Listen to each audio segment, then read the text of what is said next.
국내 코로나19 신규 확진자가 619명으로 확산세가 좀처럼 잦아들지 않고 있습니다. 감염 재생산 지수도 다소 올랐고 양성률도 급증했습니다. 이런 가운데 추가 백신이 속속 도착하면서 정부는 상반기 1,300만 명 접종 목표를 달성할 수 있다며 자신감을 보였습니다. 자세한 내용 류재복 해설위원, 백순영 가톨릭대 의대 명예교수와 짚어보겠습니다. 두 분 안녕하십니까? 안녕하세요. 자, 신규 확진자 사흘째 600명대가 됐는데 그동안의 양상을 본다면은 이 휴일이 지나고 나서 이 주 초반에는 확진자 수가 확연히 좀 줄어들었다가 주 중반 이후부터 늘어나는 그런 추세를 보였었는데 이번에는 그렇게 크게 줄질 않았어요. 네, 아무래도 말씀드린 것처럼 월 초에 그 이동량이 늘어난 영향이 일정 부분 미친 것 같고요. 지금부터 3주 정도의 그 주간 발생 경향을 살펴보니까 그러니까 주 초의 확진자 수가 주 후반으로 가면서 한 200명 정도 평균 200명 정도 늘어나는 양상을 보였거든요. 네. 오늘 619명이면 그 추세대로라면 한 800명까지도 갈 수 있다. 그렇게 생각이 되는데요. 네. 그러니까 이번 주에 확진 환자 수가 어떻게 나오느냐에 따라서 이번 그 4차 유행이 어떻게 마무리가 될 것이냐가 이제 가름이 될 것 같습니다. 그래서 이번 주에 확진 환자 수를 어느 정도 잘 막아주면 그 다음부터는 비교적 안정적으로 갈 것 같고요. 만약에 그 월 초에 있었던 그 이동량 증가가 좀 큰 폭으로 영향을 미쳤다면 아마 조금 힘든 후반 5월의 후반부는 좀 힘들게 가지 않을까 이렇게 예측이 됩니다. 그러면 다른 지표도 좀 살펴보겠습니다. 한 사람이 몇 명을 감염시킬 수 있는지 이걸 보여주는 지표죠. 감염 재생산 지수 0.99로 나타났거든요. 그런데 지난주에는 0.94였습니다. 조금 상승한 것으로 보여지는데 이건 어떤 의미가 있다고 봐야 될까요? 그렇죠. 상승하고 있는데 이게 지금 현재의 추세가 아니라는 뜻이죠. 지난 2주간 정도를 반영하기 때문에 지난 2주간에 좀 감소를 했다가 다시 올라갔기 때문에 0.94에서 0.99로 올라갔지만 지금 이 위원님 말씀하신 것처럼 이번 주에 다시 또 줄어들든가 늘든가 하면은 이 지수는 또 후행적으로 따라오면서 줄어들든가 늘게 돼 있는데요. 네. 사실은 여러 가지 면들에 보면은 양성률의 문제가 좀 심각한 부분들이 있긴 한데 이 숫자만 보면 굉장히 좀 공포스럽습니다. 뭐 오늘만 해도 3.71%가 나왔고 어제도 3.4%인데 이 양성률이라는 부분은 좀 통계적인 착시 부분이 있어요. 왜 그러냐면 이 양성률을 어떻게 계산할 것이냐. 오늘 619명 나왔는데 이것을 의심검사자 수 16,000명만 하면은 3.7%가 나오는데요. 사실 전체 검사자 수는 이거 이외에도 수도권, 비수도권의 임시선별검사소의 검사 건수도 있거든요. 네. 이게 거의 같은 비율이에요. 지금은 증상이 없더라도 누구나 다 가서 검사를 받을 수 있기 때문에 거기서는 양성률이 굉장히 떨어집니다. 보통 0.3% 전후로 나오는데요. 이 두 가지를 합치면 결국은 반밖에 안 돼요. 1.7%. 하지만 주말인 일요일인 경우에는 추세적으로 매주 일요일마다 이렇게 3% 넘어 나왔습니다. 즉 주말에는 좀 증상이 있는 사람들이 더 많이 가고 그분들이 더 많은 양성을 받는 것으로 보이는데 사실 이 양성률이라는 것이 상당히 중요한 의미를 갖고 있기는 합니다. 이 양성률이라는 부분이 사실은 우리 지역사회에 있어서 얼마나 사람들이 많이 감염되느냐를 나타내는 것이기 때문에 지금 상황에서 보면 영국 변이주나 혹은 인도 변이주, 캘리포니아 변이주 같은 것이 좀 더 확산된다면은 그 감염 재생산 지수뿐만 아니라 양성률도 올라가고 환자 수도 많이 늘어날 수밖에 없는 상황이거든요. 그래서 양성률도 중요하고요. 또 지금 더 하나 눈에 띄는 지표로서는 이 사망자나 위중증 환자의 수, 사망자는 지속적으로 내려가고 있습니다. 치명률이 지금 1.44%까지 추세적으로 감소되고 있고 위중증 환자도 지난 일주일간은 170명, 160명 수준에서 150명까지 계속 안정적으로 되고 있는데 네. 사실은 이 위중증 환자의 수라는 것이 지금 좀 위험한 부분이 있어요. 75세 이상이 좀 위중증 환자가 많이 늘어났다 하는 것이 위험하기는 하지만 지금 600명, 700명씩 이렇게 나오는 상황에서 하루에 한두 명, 뭐 사망도 한두 명 정도 나온다는 것은 잘 통제가 되고 있고 우리 방역 관리가 잘 되고 있다는 걸 뜻하기는 하는데 이것이 과연 6월 말까지 잘 갈 것이냐 또 변이주들이 얼마나 더 확산될 것이냐 이런 변수들이 있기 때문에 지금으로서는 이게 안심할 상황이 아니고 만약에 한두 달 사이에 변이주가 확 확산을 한다고 그러면 우리가 통제 못할 상황까지 갈 수 있는 위험성이 항상 있기 때문에 네. 지금이 아슬아슬한 순간이라고 얘기할 수 있는 것이죠. 예. 이런 그 위기를 좀 잘 극복을 하기 위해서는 아무래도 이제 백신 접종도 상당히 중요할 텐데 김부겸 총리가 이 백신 접종을 완료한 사람들에게 뭔가 좀 혜택을 줄 수 있는 방안을 찾아보라라고 지시를 했거든요. 특히 이제 뭐 자가격리 백신을 맞고 나서 뭐 출입국을 할 때 해외를 오고 갈 때 자가격리를 면제해 준다든지 뭐 이런 그 혜택들을 고려하고 있는 것 같은데 이게 접종률을 높이는 데는 도움이 될까요?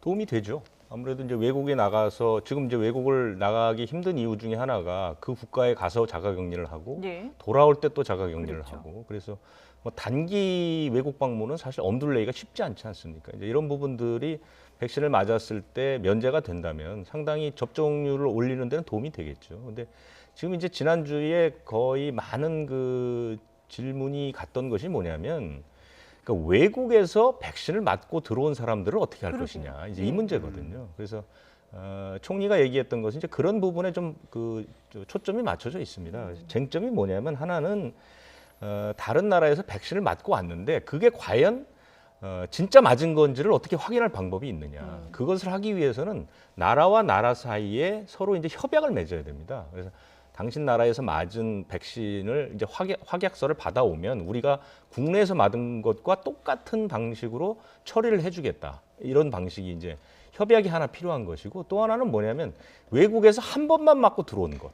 이런 경우에 그럼 과연 우리가 2차 접종을 해줄 것이냐는 문제. 그다음에 우리나라에서는 승인이 안 됐는데 저쪽 나라에서는 승인이 돼서 맞은 백신이 있습니다. 그럼 그걸 어떻게 인정해 줄 것이냐. 이것이 이제 국가 사이에 협약을 해야 되는 문제거든요. 네. 그러니까 이런 부분들은 이제 나라와 나라 사이에 어느 정도 이제 논의를 해서 서로가 이제 하나하나 우리와 미국, 뭐 우리와 일본 이런 식으로 서로 협약을 하나하나 맞춰줘야 되는 것이고 이것이 이제 더 가게 되면 어디로 가냐? 백신 여권으로 이제 연장이 되는 것이죠. 그래서 지금 이제 외국에서 백신 접종률이 높은 나라들은 벌써 이제 해외 여행 뭐 이런 것들에 대한 논의가 시작되니까요. 우리도 슬슬 거기에 대한 준비를 해야 될 필요가 있다.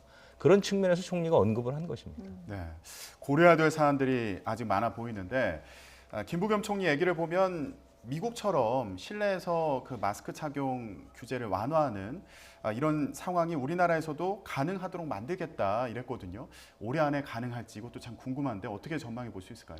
가능하게 만드는 게 이제 정부가 해야 할 일인데 그게 사실은 조금 뭐 미국도 지금 그 CDC가 발표한 뒤에 뭐 쇼핑센터나 네. 놀이공원 같은 데서 이제 마스크를 벗기로 발표를 했는데 혼란이 굉장히 많습니다. 그렇죠. 반대하는 왜냐하면 목소리가 많죠. 반대하는 목소리도 예. 많죠. 일선에 있는 그 의료 현장에 계신 그 의료진들은 사실 참 청천벽력 같은 얘기죠. 갑자기 그렇게 되면 확진자 수가 늘어날 가능성이 굉장히 높습니다. 그리고 일선에서도 그럼 백신 접종을 했는지 안 했는지 어떻게 합니까? 예. 쉽지가 않거든요. 그러면 그런 부분 때문에 사실은 미국이 조금 너무 성급한 것 아니냐. 근데 이 서방, 미국을 비롯한 서방 세계에는 이 마스크에 대한 그 거부감 같은 게 이제 동양에 비해서 굉장히 많거든요. 그건 역사와 문화적인 문제입니다. 그러니까 서방에서는 마스크라는 게 아주 오래전부터 범죄자 또는 중환자들이 쓰는 것으로 이렇게 이제 인식돼 왔기 때문에 지난해 코로나19 사태 초기 때 마스크를 쓰느냐 마느냐에 대해서 논란들이 굉장히 많았죠. 근데 반면에 이제 동양은 그런 부분이 상대적으로 좀 마스크를 쓰는데 거부감이 적기 때문에 네. 우리 이 동양 쪽은 그런 논란들이 그렇게 많지는 않은데 그리고 이제 우리나라에서는 방역 당국을 포함한 많은 전문가들이 아직까지는 코로나19 사태가 완전히 정리되더라도 마스크 쓰는 문화 자체를 완전히 폐기해버리면 안 된다는 의견이 높습니다. 그래서 올해 말쯤이면 사실은 마스크를 쓰지 않아도 되는 분위기가 어느 정도 환경이 조성될 가능성은 있지만 네. 그럼에도 불구하고 마스크를 완전히 벗고 다니는 그것은 방역 자체는 좋지 않다. 이런 의견들이 많거든요. 예. 그래서 그 부분은 조금 더 지켜봐야 될 것으로 봅니다. 예. 사실 뭐 마스크를 벗고 싶은 마음이야 뭐 동서양을 막론하고 마찬가지일 텐데 근데 문제는 이제 미국의 질병관리통제센터는 일단 백신을 맞고 나서 마스크를 벗어도 된다, 실내에서 벗어도 된다라고 했는데 그 근거로 지금 보면은 백신 접종자는 코로나19에 감염이 된다 하더라도 뭐 전파력이 그 원래 코로나19에 1차에 감염됐을 때보다도 전파력이 그렇게 높지 않다 이렇게 얘기를 하고 있거든요. 예, 그렇기는 한데 예. 그것이 이게 마스크를 벗어도 된다는 완벽한 과학적인 근거는 될 수가 없죠. 이 완화 기준은 상당히 좀 앞서간 건 분명합니다. 혈액 속의 바이러스의 양이 어떠냐 하는 것은 사실 큰 문제가 아니고요. 네. 우리 호흡기 점막 안에서 이 바이러스가 얼마나 증식을 해서 얼마나 바이러스를 배출해서 다른 사람을 감염시킬 수 있느냐 하는 것인데 사실 백신 접종을 받고 나면은 어느 정도 증식이 된다 할지라도 배출량은 거의 없기 때문에 감염은 막아줄 수 있다는 것인데 이게 완벽히 막아지는 것은 아니거든요. 이 상황에 따라서는 면역이 되지 않은 사람들한테는 충분히 감염시킬 수 있는 정도가 되기 때문에 네. 지금으로서는 마스크를 벗는다는 것이 굉장히 어려운 상황이고 또 미국의 경우 사실은 지금 1차 접종이 50%가 안 됩니다. 2차 접종이 50%도 아니고 그렇기 때문에 2명 중에 1명은 한 번도 안 맞은 사람이 있는 것인데 이게 과연 가능할 것이냐 하는 부분에 따라서 아마 각 주별로 상황은 많이 다를 것으로 보여서 주에서 결정을 하고 또 각 개인들이 어떻게 하느냐 내가 불안하면 마스크를 쓰는 것이고 네. 서로 면역된 사람들끼리 만날 때에는 벗어도 된다는 건 충분히 가능하지만 실내 환경에서 모두 마스크를 벗어도 된다는 수칙은 아직까지는 좀 이른 것으로 보여서요. 지금 상황에서 보면 우리나라의 경우 아까 위원님 말씀하셨지만 우리나라는 상당히 보수적으로 갈 것으로 보입니다. 아마 6월 말이 지나면 환자 수라든지 또는 이 위중증 환자 또 사망자가 굉장히 많이 떨어져서 이 치명률도 0.1% 이하로 된다면 독감과 큰 차이가 없거든요. 그러면 야외에서는 충분히 마스크 벗을 수 있습니다. 하지만 실내 환경에서 과연 얼마나 우리가 기준을 잘 만들 수 있느냐 우리나라 경우는 아마 보수적으로 할 것 같고 우리 국민들도 하지 말라고 그래도 다 마스크 쓰고 다니는 사람들이 많을 것으로 보여서 우리는 그 부분은 그다지 걱정 안 해도 되지만 과연 언제 이거 마스크를 다 벗고서 코로나 이전으로 돌아갈 수 있느냐 하는 것을 생각하면 뭐 예상이 안 된다고 볼 수밖에 없는 것이 과연 올해가 12월에 우리가 70% 이상 맞추면서 면역이 됐다고 마스크를 벗을 수 있느냐 그건 아닌 것이 이 변이주라든지 아직도 사회에 남아있는 여러 계층들에서 특히 젊은 층들은 다 못 맞는 거기 때문에 네. 이 확산이 얼마든지 일어날 수가 있고 지금 우리 60대 이상이 또 100% 맞는 것도 아니기 때문에 위중증 치명적인 그 사망도 충분히 나올 수 있는 가능성이 있어서 아마 이것이 계속되고 내년이 된다 할지라도 또 새로운 바이러스가 나올 수 있는 가능성들이 있어서 지금으로서는 그 부분들은 예상 불가합니다. 네. 마스크를 언제 벗을 수 있을지 예상이 불가능하다 이렇게 말씀해 주셨는데 아무래도 백신 접종률도 그 고려 사항 중에 하나지 않겠습니까? 그런데 사실 백신 접종과 관련해서 이상 반응에 대한 우려가 있는 것도 사실이었거든요. 그런데 오늘부터 백신 접종 후에 중증 이상 반응이 일어나면 인과성이 충분하지 않아도 의료비를 지원받을 수 있게 됐습니다. 예, 구체적으로 좀 설명해 주시죠. 지난주에 한번 설명을 드렸었죠. 네. 그 그래픽이 준비되어 있는 것 같은데 한번 보면서 설명드리면 좀 이해가 쉬우실 것 같습니다. 그 심의 기준이라는 게 있거든요. 그러니까 이 인과성을 어떻게 볼 것이냐. 그 심의 기준에서 위에 있는 1, 2, 3번에 해당이 되면 그 보상금을 지급을 하게 돼 있습니다. 네네. 그러니까 명백한 인과성이 있다라는 것, 개연성이 있고 가능성이 있으면 지급이 됩니다. 실제로 2건 정도가 있었고요. 그다음에 이제 네 번째가 두 가지로 나누는데 하나는 개연성이 있는지 없는지를 판단하기 힘든 이유가 자료가 불충분할 경우가 있고요. 그다음에 다른 이유가 있을 가능성이 있을 경우 이렇게 두 가지입니다. 5번째 명백히 없다는 것은 뭐 논의할 필요가 없는 네네. 것이고요. 이 두 가지 경우 가운데 윗 경우 그러니까 자료가 충분치 않을 경우에는 일단 지급을 하는 겁니다. 1,000만 원까지 최고 1,000만 원까지 지급을 하는 것이고 나중에 이 자료가 보강이 돼서 위에 세 개의 경우 중에 하나가 돼서 지급해야 된다고 이제 결정이 나게 되면 우선 지급한 돈을 제한 나머지 보상금을 주는 것이고요. 네. 만약에 명백히 없다는 결론이 나더라도 일단 지급한 돈은 회수하지는 않습니다. 그래서 이런 방식으로 이것도 이제 사실은 우리나라 사람들의 그 접종 희망률이 떨어지는 첫 번째 이유가 바로 이 백신 부작용 문제에 대한 공포감이 있었기 때문에 예. 그런 부분들을 어느 정도는 상쇄시켜서 접종률을 올리는 데 도움은 될 것으로 보입니다. 그러면 저 보조금 지급을 신청하기 위해서는 어떻게 해야 되는 건가요? 보조금 지급 신청을 따로 하는 것은 아니고요. 예. 일단 백신을 맞은 뒤에 이상 반응이 나타나게 되면 이상 반응 심의위원회라는 곳에 신청을 합니다. 서류를 네네. 작성해서 신청을 하면 거기서 심의를 할 때 그러니까 보상 신청과 방법이 똑같습니다. 신청을 하게 되면 그 보상심의위원회에서 심의를 하는 와중에 이렇게 5가지 경우로 나눠서 하는 것이니까요. 네. 신청 방법은 보상 신청과 똑같습니다. 추가로 신청할 필요는 없습니다. 예. 그러니까 어쨌든 이상 반응이 일어났을 경우에는 그건 그 백신을 맞은 곳에다가 신고를 하면 되는 건가요, 일단은? 아니죠. 그러니까 정부에 신청을 하는 것이죠. 예. 정부의 보상심의위원회가 신청을 하게 되면 거기서 하는 것이고. 일단 이상 신고는 보건소나 이런 그 백신을 맞은 곳에 먼저 신고를 그렇죠. 하고 물론입니다. 예, 그 네. 이후에 이제 절차가 신청서를 진행이 작성해서 내게 돼 있는 것이고요. 네. 이것은 경증도 해당됩니다. 그래서 예. 실제로 우리나라에서 지금 지급된 사례는 거의 다 경증입니다. 그렇군요. 알겠습니다. 예. 만약에 백신을 맞고 이상 증상이 느껴진다 그러면 이 제도를 잘 활용하는 것도 그렇죠. 좋겠습니다. 자, 그러면 백신 그 접종 현황을 좀 짚어봤으면 좋겠는데요. 일단 휴일이었던 만큼 영향이 좀 있는 것으로 보입니다. 지금 현황 어떤 상황입니까? 백신 접종은 지금 14일부터 1차 접종이 거의 이제 이루어지지 않고 있었죠. 네네. 그래서 어제 발표된 것을 보면은 신규 접종이 4,991명인데요.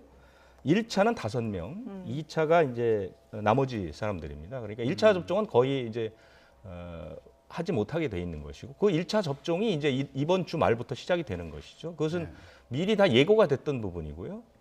이번 주에, 그러니까 오늘과 이번 주 수요일에 아스트라제네카하고 파이자 직계약분, 그러니까 직접 계약 맺은 분량들이 들어옵니다. 네네. 들어오게 되면 이번 주 27일부터 본격적인 접종이 시작되고 그 물량이 지금 계획대로는 큰 차질 없이 움직이게 되기 때문에 다음 달 말까지 1,300만 명 플러스 알파는 현재 계획대로라면 문제가 없다. 이것이 이제 방역 당국 설명입니다. 예. 지금 아스트라제네카 백신 106만 8천 회분이 오늘 또 들어왔다고 하는데요. 말씀하신 것처럼 지금 정부는 일단 백신 수급에는 문제가 없을 것이다. 이렇게 예고를 했습니다. 그러면서 이제 접종에 집중을 하겠다라고 밝혔는데요. 브리핑 내용 들어보겠습니다. 6월 말까지 1,300만 명 접종을 위한 백신의 공급은 충분합니다. 오히려 약간 더 여력이 있습니다. 이제는 확보한 백신을 접종하는 데 집중할 시간입니다. 60세 이상 어르신들의 예약은 6월 3일까지입니다. 아직 예약을 하지 않으신 어르신들은 서둘러 예약을 해주시길 바랍니다. 먼저 신청하실수록 원하는 날짜와 가까운 원하는 기간을 골라 접종을 하실 수 있습니다. 네, 지금 백신 접종 예약과 관련해서 얘기를 했는데 60세 이상 이제 어르신들 같은 경우에는 예약이 6월 3일까지라고 하거든요.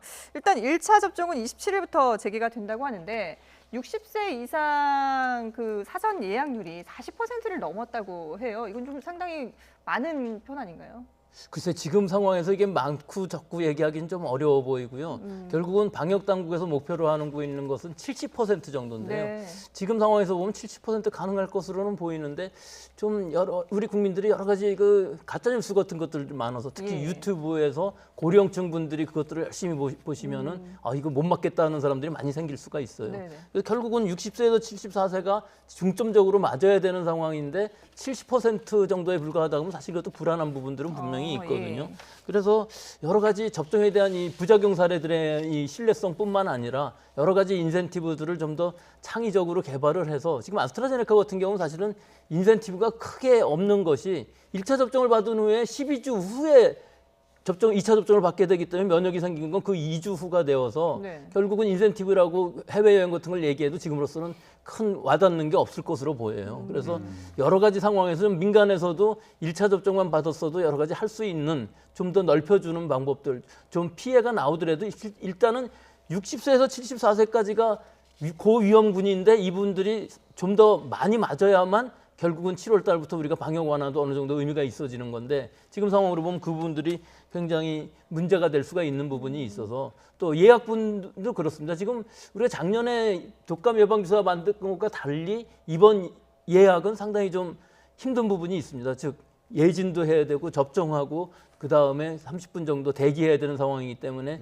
이 예약이 필수적일 수밖에 없습니다. 한 사람 접종하는데 상당히 많이 시간이 걸리기 네. 때문에 하지만 예약을 하는 사람들의 입장에서 보면은 이것이 상당히 불편하고 또 어려울 수도 있어요. 지금으로 봐서는 아마 이 시기가 지나면서 6월 3일 예약 시간이 지나면서 실제 접종이 일어나면서부터는 뭐 노쇼뿐만 아니라 실제 그 연령군에 있는 사람들도 당일 접종이라든지 혹은 당일 예약하고 바로 접종받는 것 또는 당일날 바로 방문해서 접종할 수 있는 시스템들도 어느 정도 마련이 되면은 좀 더 접종률 동의율을 높일 수 있지 않을까 이렇게 생각합니다. 근데 앞서서 아스트라제네카 백신을 맞은 사람들에게는 인센티브가 없다고 하셨는데 그럼 그건 파이자 인센티브가 없다는 얘기가 아니고요. 예. 그 인센티브가 성립이 되려면은 3개월 정도 시간이 지나야 인센티브가 되는 것이고 파이자 이차- 백신보다 이게 기준이기 파이자 백신은 때문에 3주면 가능하기 때문에 예를 들어서 7월 달에 접종을 받는 18세부터 59세까지의 연령층들은 7월에 접종받고 7월 말이면은 2차 접종받고 뭐 8월 초면은 완료가 되는 상황인데 오히려 지금 아스트라제네카 백신 같은 경우는 6월에 접종받을 경우 9월에 2차 접종을 받기 때문에 그 인센티브를 받기 위해서는 너무나 시간이 많이 걸린다는 부분이 있어서 네. 이런 부분들에 대한 인센티브는 많이 와닿지 않는다는 것이지 인센티브가 없다는 말은 네. 아닙니다. 알겠습니다. 자, 정부에서는 상반기에 1,300만 명 1차 접종을 목표로 하고 있는데 예약률과 접종률을 높이려면 좀 더 많은 대책이 필요하겠다 이런 생각이 듭니다. 자, 그러면 이번에는 군부대 상황을 좀 짚어보도록 하겠습니다. 강원도 철원 육군부대에서 이틀 사이에 27명이 확진됐거든요. 예, 이거 지금 감염 경로도 불분명하다고 그러는데 어떤 상황인지 좀 짚어주시죠. 그러니까 별개의 확진 판정이 한 부대에서 나온 그런 경우로 봐야 됩니다. 첫 번째는 지난 14일에 휴가를 갔다 왔던 장병이 격리되는 동안에 격리시설에서 확진 판정을 받은 거죠. 그리고 그 격리시설에 물건을 주러 갔던 사병 2명도 이제 확진이 됐고요. 네네. 그다음에 완전히 다른 별개로 14일에 휴가를 나갔던 병사가 외부 병원에서 확진 판정을 받은 거죠. 그러니까 두 개의 연관성은 밝혀지지 않고 있는 것이고. 네. 그래서 이제 그 부대에 있는 그 전 부대원을 대상으로 검사를 했더니 27명이 확진을 받은 겁니다. 사병도 있고 간부도 있고. 예. 근데 이제 이것이 그러니까 지금 부대 내 전원 검사가 끝났거든요. 3번 검사를 해서 이제 이 정도 나왔는데 문제는 여기서 끝이지 않을 수도 있는 가능성이 있는 것은 뭐냐면 이 간부들은 영외 생활이라는 걸 하잖아요. 부대 밖에 이제 주거 시설을 만들어서 아파트 같은 데서 사는데 그 아파트에 부근에 있는 다른 부대원들도 같이 살고 있는 것이죠. 네네. 그래서 그 사람들에 대한 지금 검사가 한 200여 명 정도를 받고 있거든요. 그러니까 거기서 만약에 이제 추가 확진이 나오게 되면 N차 전파로 갈 가능성이 있는 것이죠. 예. 지금 그 부산이나 철원에서는 사실 아스트라제네카 1차 접종을 했는데도 불구하고 군부대에서 확진자가 나왔다고 하거든요. 이걸 본다면은 확실히 1차 접종만으로는 항체 형성이 충분하지 않다 이렇게 봐야 될까요? 본인에 한해서는 1차 접종을 받고 나서 한 2주간 지나면은 경증으로 끝난다든지 무증상으로 끝날 수가 있는데 예. 사실은 감염되는 것 자체로 보면은 2차 접종까지 다 맞춰야 좀 더 효과가 있을 수가 있고요. 아스트라제네카 같은 경우에는 12주 간격으로 2차 접종을 한 후에 2주 후를 우리가 면역 완성이라고 보니까 네. 1차 접종만으로는 그것이 한계가 있고 사실은 지금 상황에서는 2차 접종을 다 마치더라도 돌파 감염이라고 그래갖고서 본인의 면역력이 좀 떨어진다든가 혹은 이 면역 상태에 따라서는 이 변이주들에 의해서 감염이 충분히 가능하거든요. 그래서 예. 완전히 이게 없다고 볼 수는 없기 때문에 백신을 맞았다고 하더라도 마스크 쓰기 등 여러 가지 개인 수칙을 지금 잘 지키지 않으면은 감염 위험성들은 언제든지 있고 본인도 감염되면서 다른 사람들한테 감염시킬 수 있기 때문에 주의해야 되겠습니다. 예. 네, 알겠습니다. 자, 이번에 간단히 해외 사례 한번 좀 정리를 해봤으면 좋겠는데 방역 모범국으로 꼽혔던 대만 같은 경우에도 집단 감염이 늘고 있다고 합니다. 지금 3자릿수 확진자가 나오고 있다고 하는데 이 배경 어떻게 봐야 될까요? 이게 대만인 경우에는 참 모범 국가였죠. 작년 전체가 1,000명밖에 감염이 안 됐습니다. 사망자가 12명이고요. 근데 인구가 2,400만 명이니까 우리나라의 반 정도 되거든요. 근데 지난 사흘 동안에 14일 날 29명, 15일 날 186명, 16일 날 206명인데 이 감염 경로를 잘 알 수가 없어요. 이게 전부 알 수 있다고 그러면 통제가 가능할 텐데 결국은 지역사회에 있다는 얘기고 사흘간에 421명이 감염되었거든요. 전체가 1,475명이 됐습니다. 이 숫자 자체는 적지만 급격히 증가하는 추세가 굉장히 위험스러운 것이고 0.77%밖에 백신 접종률이 안 되기 때문에 네. 우리가 이 방역이라는 걸 아무리 철저하게 하고 외국에서 들어오는 환자를 다 막는다고 해도 한계가 있고 지금은 방역이 문제가 아니라 접종률을 빨리 올린다는 것이 관건이라고 보겠습니다. 예, 결국은 방역과 백신 접종이 같이 이루어져야 된다라는 그런 얘기가 되겠습니다. 네, 지금까지 유재복 해설위원 그리고 백순영 가톨릭대 의대 명예교수와 함께했습니다. 잘 들었습니다.